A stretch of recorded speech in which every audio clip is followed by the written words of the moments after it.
Quelle est la raison de votre venue aujourd'hui à Marseille et quel message vous allez adresser aux fidèles ici?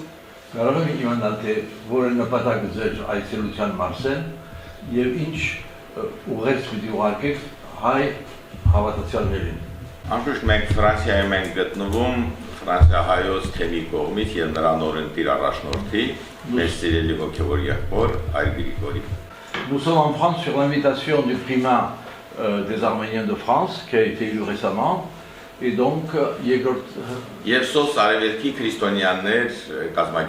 et l'organisation Les Chrétiens d'Orient. C'est sur leur invitation que nous sommes là. Et ce chrétien d'Orient. C'est difficile.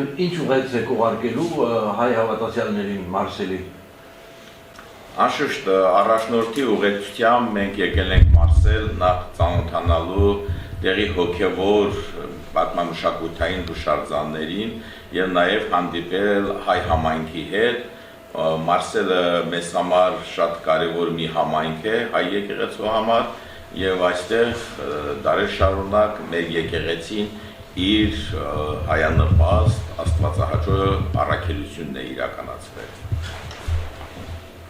Alors nous sommes ici sur l'invitation du primat des Arméniens de France, de l'Église apostolique arménienne de France. Nous sommes ici à la rencontre des fidèles arméniens, de la communauté arménienne. Marseille est une ville où il y a beaucoup de monuments intéressants relatifs à l'histoire de l'Arménie et des Arméniens. Et nous sommes venus ici donc à la rencontre de la communauté arménienne, des fidèles arméniens de Marseille. Est-ce que cette période de carême est justement pour vous l'occasion d'adresser des messages particuliers? Քանի որ հիմա Պասխի ժամանակ է, հատկապես ուղերձ ունեք այդ իմաստով հայ հավատացյալներին։ Ես լինելով Արցախի թեմի նոր առաջնորդ,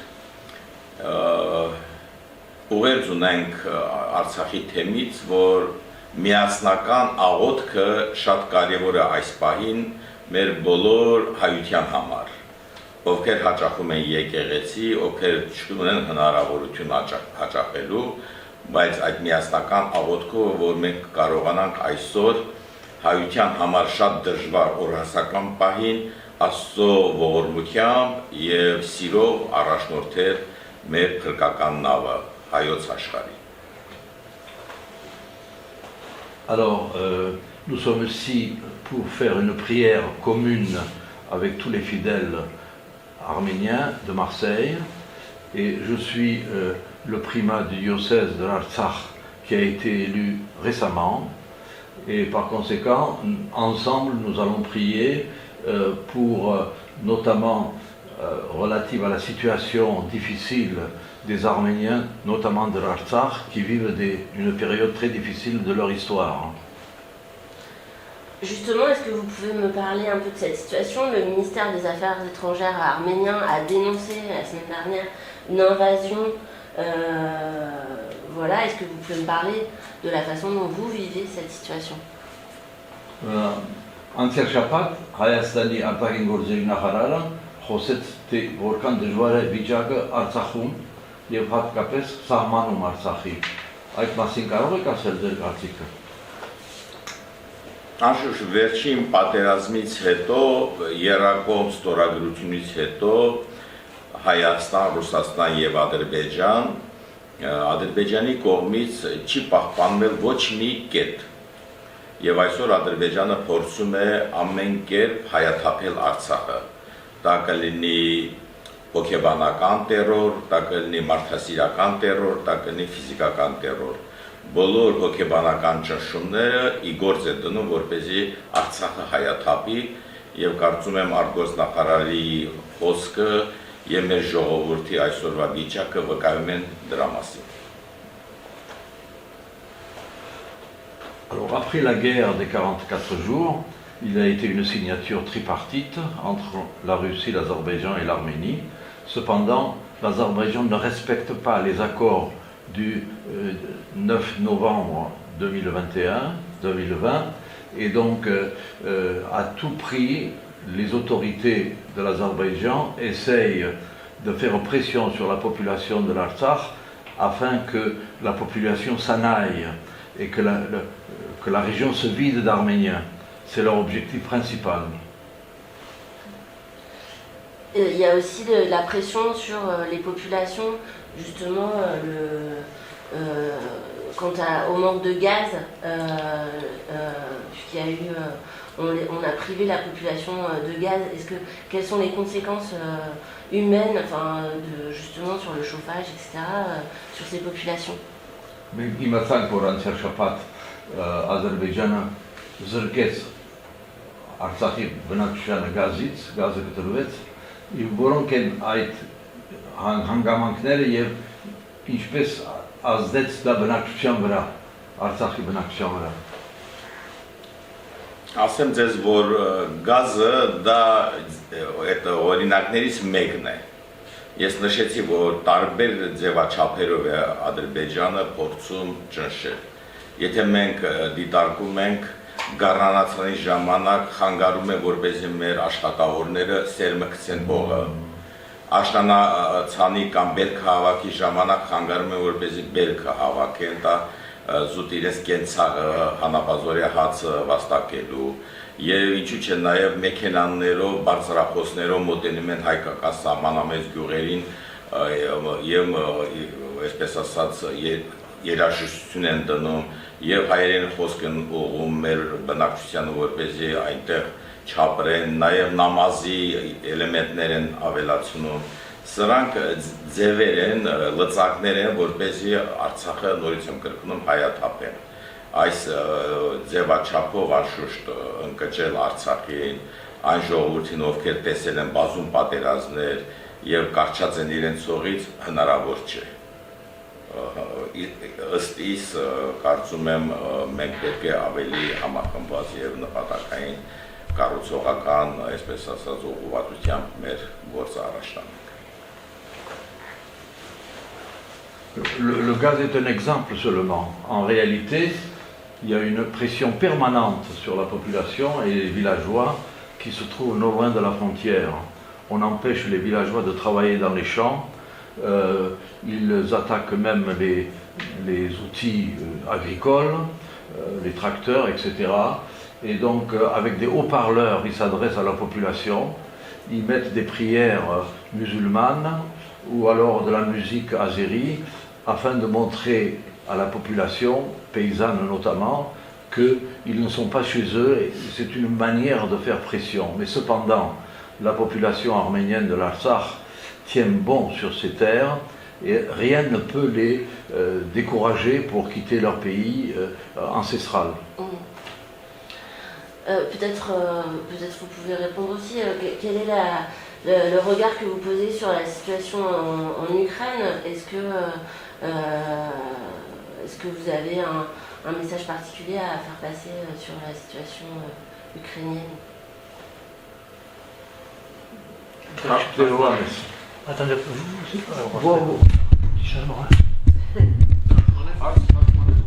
Այո, տակմանեմ, այո։ Որն է ձեր ուղերձը ձեր գարուարտին, այ ժողովրդին, Մարսելի, եւ ինչ է ձեր կարծիքը Ուկրաինայի եւ Ռուսաստանի միջև եղող պատերազմի հետևանքների մասին Արցախում։ Շնորհակալություն, նախ եւ առաջ ասեմ, որ մենք արցախցիներս ապրելով Արցախում մեզ ոչ ոք չի կարող ծնկի բերել, քանի որ մենք ապրում ենք մեր տանը, իսկ մեզ ուզում են մեր տնից վռնդել, դա իրենց չի հաջող։ Ինչ վերաբերում է ձեր հարցը որն էր։ Ուղերձը հայ ժողովրդին եւ Մարսելի հայությանը կասեմ հետեւյալը. թող նորությունները իմանան այն մարդկանցից, ովքեր որ ապրում են Արցախում, թե չէ երբեմն ճիշտ չեն մատուցում ժողովրդին եւ ժողովուրդը չի հասկանում ինչ է կատարվում Արցախում եւ արցախցին ապրում է այնտեղ ու արարում ստեղծում է, թեկուզ ծանր պայմաններ։ Ուկրաինայի մասին հարցրեցիք։ Թարգմանը կասեմ։ Alors, le message de Père Hovhannissian est que nous, en Artsakh, nous vivons chez nous, ce sont nos terres, et rien ne peut nous empêcher, nous intimider pour quitter nos terres. Nous sommes solidement installés sur nos terres et nous y resterons définitivement.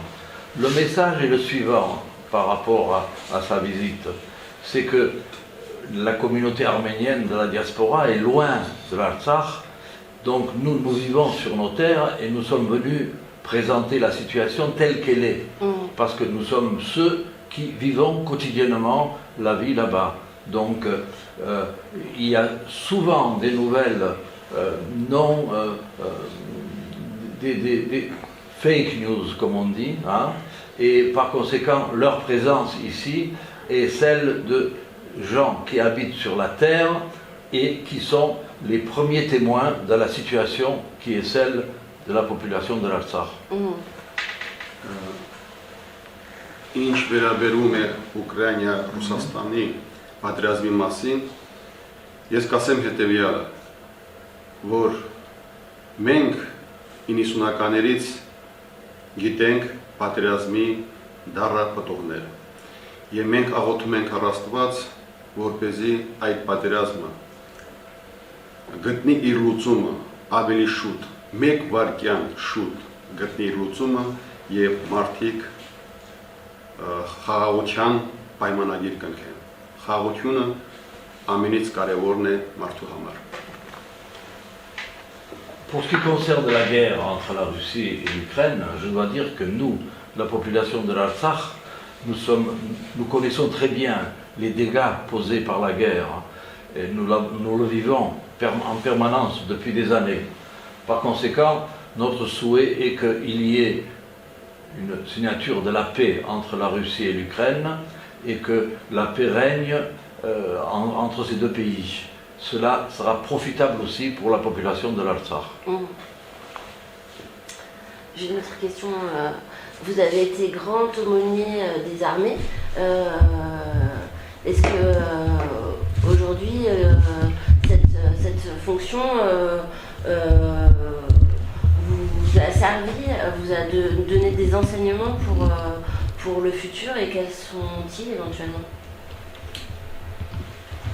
Donc եղել եք որոշ ժամանակ հայոց բանակի թե Արցախի բանակի հայոց բանակի եւ այդ իմաստով որն է ձեր տպավորությունը հայոց բանակի եւ Արցախի բանակի վերաբերյալ բանակի եւ ոգեւորականների ասեմ որ բանակը հայկական բանակը մեր աչքի առաջ է ձևավորվել Արցախյան շարժման ակումբներից է գալիս եւ մենք տեսել ենք թե ինչ նվիրվածությամբ 18, 16 եւ ավելի տարիքով տղաները կարողացել են ազատության ոգին սրտներում փոքր ինչ ոչ ժամանակակից անգամ զենքերով կարողացել են պաշտպանել իրենց հող հայրենին եւ անշուշտ այդպես ձևավորվեց հայոց բանակը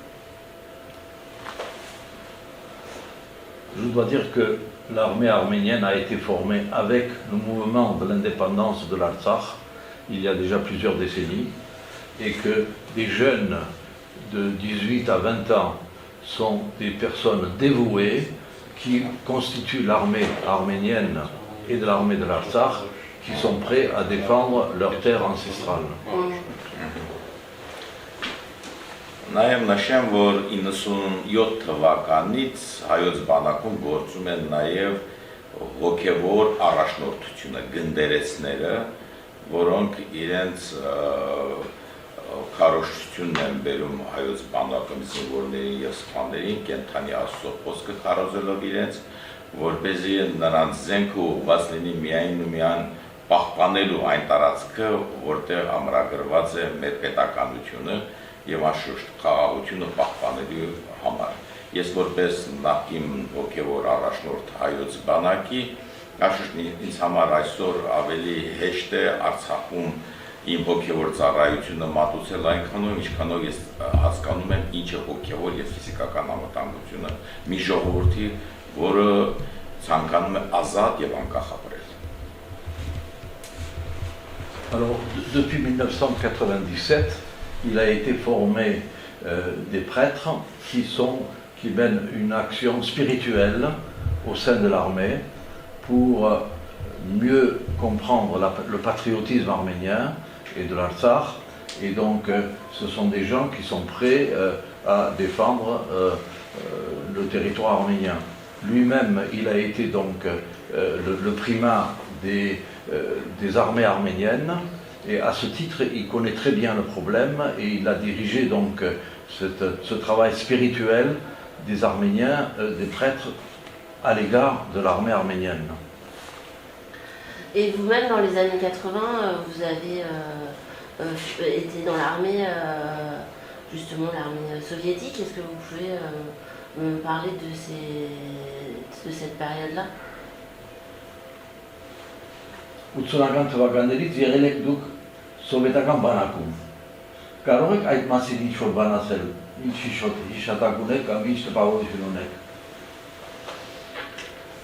Անշուշտ սովորելով հոգևոր ճեմարանում, բայց նաև լինելով քաղաքացին խորհրդային միության, մենք պարտավոր էինք մեր ծառայությունը մատուցել սովետական խորհրդային բանակում։ Անշուշտ իմանալով, որ մենք ճեմարանի ուսանող ենք, փոքր ինչ այլ ձևաչափով են դիտարկում մեզ, կարծելով, որ մենք չպիտի անգամ զինվորական երթում տանք։ Բայց իմանալով, որ մենք այն եկեղեցին ենք, որը մշտապես եղել է պետականության եւ պետության կողքին, հայրենական մեծ պատերազմի ժամանակ Սփյուռքի եւ ամենայն հայոց կաթողիկոսի օրհնությամբ Սասուցի Դավիթ Շարասյունը, որ մտավ մինչև Բերլին, այդ եկեղեցու զավակներն ենք մենք եւ մենք անշուշտ մեր երթումը տվեցինք եւ մեր ծառայությունը պատկը մատուցեցինք այդ ժամանակվա այդ մեծ կարևոր միությանը եւ վերադարձանք եւ շարունակեցինք մեր հոգեվոր ուսումը։ Alors à cette époque, j'étais étudiant au séminaire et par conséquent, pendant la guerre, tout citoyen soviétique devait faire son devoir à l'égard du pays. Cependant, en tant que prêtre, on n'était pas obligé d'aller à la guerre et faire la guerre contre l'ennemi. Mais cependant, je dois dire que parmi la population arménienne, il y a eu beaucoup de gens dévoués et qu'il y a eu un bataillon arménien qui s'appelait Sassunsi David, qui était composé que d'Arméniens et qui sont allés jusqu'à Berlin. Et c'est un des bataillons qui a occupé Berlin, le premier. Et par rapport à cet accueil, peut-être que vous pouvez me raconter justement la position quelle est votre joie justement de renouer des liens, de parler de ce message de paix aujourd'hui à Marseille. Le message de paix, c'est pas simplement et uniquement pour passer un message de paix. C'est passer un message que nous, les Arméniens, nous sommes persécutés sur nos terres ancestrales.